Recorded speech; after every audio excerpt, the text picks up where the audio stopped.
at all the organs that's inside of our body. You have the heart that pumps blood throughout your body, and everything it pumps blood. Your lungs. There is not one part of your body that cannot function without the blood. Right. It cannot function without the blood. I remember one time my sister had got really, really sick. And she was losing blood and blood and blood and blood. And every time we took her to the hospital, she couldn't walk and she was so weak to the point where me and my husband literally had to carry her there.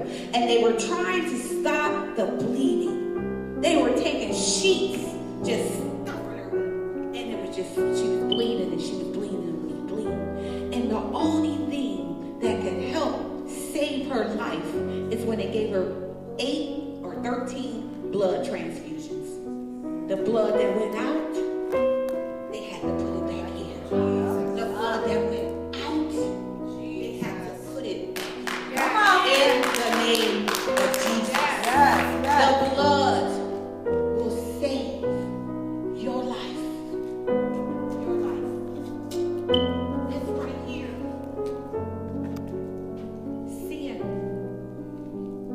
Sin equals death.